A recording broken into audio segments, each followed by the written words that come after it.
എല്ലാ പ്രിയപ്പെട്ടവർക്കും ക്രിസ്തുയേശുവിൻ്റെ നിസ്തുല നാമത്തിൽ സ്നേഹവന്ദനം. ഇന്നത്തെ നമ്മുടെ പ്രഭാത ധ്യാനത്തിനായി വെളിപ്പാട് പുസ്തകം 3-ാം അധ്യായം 7-ാം വാക്യം. വെളിപ്പാട് 3:7.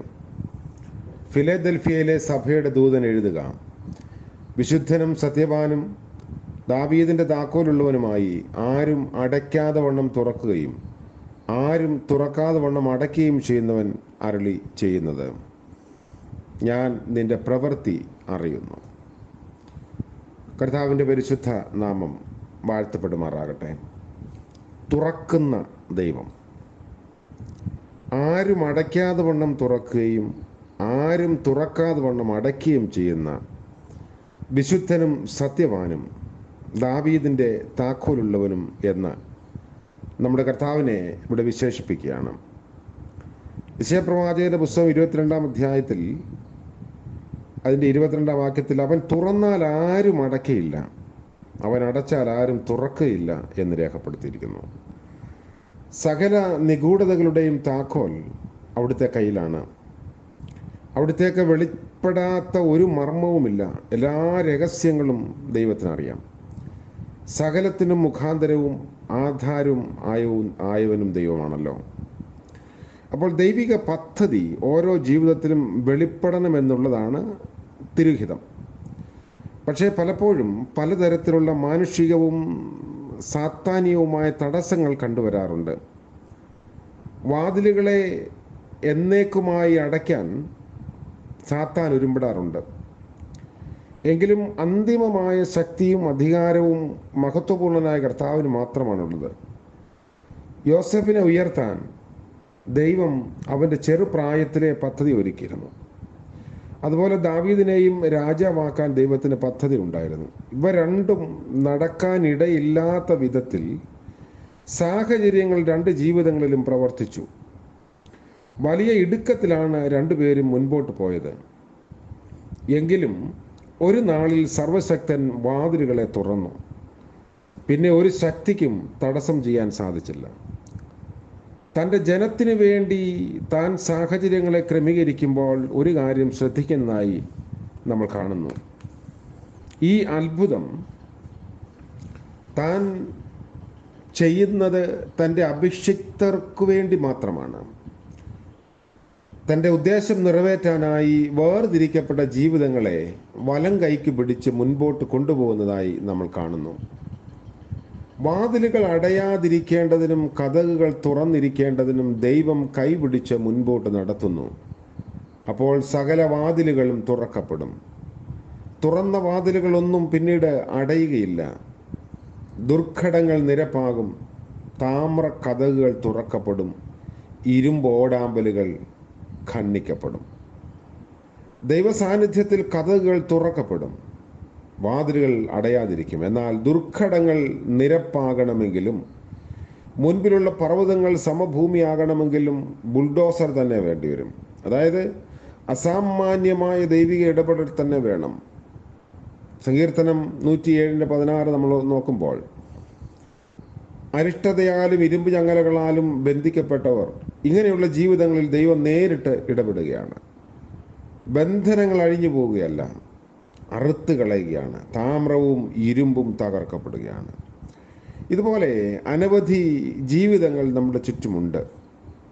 ഒരു തരത്തിലും വിടുതൽ ലഭിക്കാനാകാത്ത വിധം കാഠിന്യമേറിയ ശോധനയുടെ നടുവിൽ കഴിയുന്ന ജീവിതങ്ങളിൽ ദൈവം ഇറങ്ങി വന്ന് പ്രവർത്തിച്ച് പൂർണ്ണ സ്വാതന്ത്ര്യം വരുത്തുന്നു. തുറന്ന കണ്ണുകളെക്കുറിച്ച് 119-ാം സങ്കീർത്തനത്തിൻ്റെ 18-ാം വാക്യത്തിൽ കാണും. അവിടെ ഒരു പ്രാർത്ഥന ഇങ്ങനെയാണ്: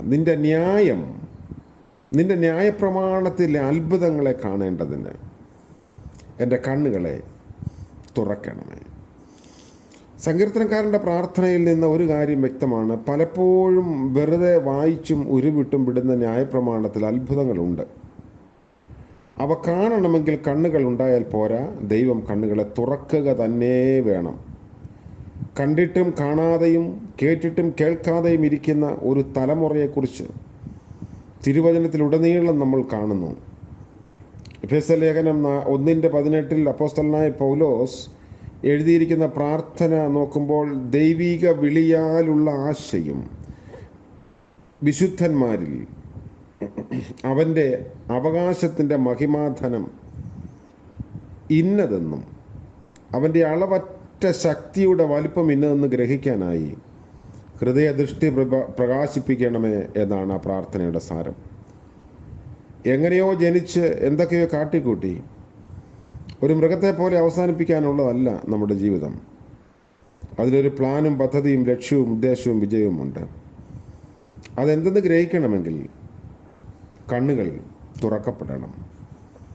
തിരുവചനത്തിൽ ദൈവം കണ്ണുകൾ തുറന്ന അനേക വ്യക്തികളെ നമുക്ക് കണ്ടുമുട്ടാം. അതുകൊണ്ട് നമ്മുടെ ജീവിതത്തിൻ്റെ കണ്ണുകൾ തുറക്കുന്ന ദൈവം, ജീവിതത്തിൻ്റെ മുൻപിൽ അടഞ്ഞു പോകാൻ സാധ്യതയുള്ള വാതിലുകളെ തുറന്ന് തരുന്ന ദൈവം. ചില വാതിലുകൾ നമുക്ക് വലിയ തരത്തിലുള്ള ചലഞ്ചാണ്. തുറക്കപ്പെടാത്ത എത്രയോ വാതിലുകൾ ഇന്നും നമ്മുടെ മുൻപിലുണ്ടാവാം. നമ്മുടെ പ്രതീക്ഷയുടെ വാതിലുകൾ തുറക്കപ്പെടണമെങ്കിൽ, പരിശ്രമത്തിൻ്റെ വാതിലുകൾ തുറക്കപ്പെടണമെങ്കിൽ, നമ്മുടെ ആഗ്രഹത്തിൻ്റെ വാതിലുകൾ തുറക്കപ്പെടണമെങ്കിൽ ദൈവം തമ്പുരാൻ പ്രവർത്തിക്കണം. ചില ചെറിയ നിസ്സാരമായ വാതിലുകൾ അടയ്ക്കാൻ നമ്മുടെ മുൻപിൽ ധാരാളം ആളുകളുണ്ടാവാം. തുറന്നു തരാൻ ഒരു മനുഷ്യൻ പോലും ഉണ്ടാവണം എന്നില്ല. ദൈവം ആരെങ്കിലും ഉപയോഗിച്ചെങ്കിൽ മാത്രമേ അത് തുറക്കപ്പെടുകയുള്ളൂ. അതുകൊണ്ട് ആരും അടയ്ക്കാതെ വണ്ണം തുറക്കുകയും ആരും തുറക്കാതെ വണ്ണം അടയ്ക്കുകയും ചെയ്യുന്ന ദൈവത്തിൻ്റെ സന്നിധിയിൽ ഈ പ്രഭാതത്തിൽ നമ്മുടെ അസാധ്യതകളെല്ലാം നമുക്ക് ഇറക്കി വെച്ച് പ്രാർത്ഥിക്കാം.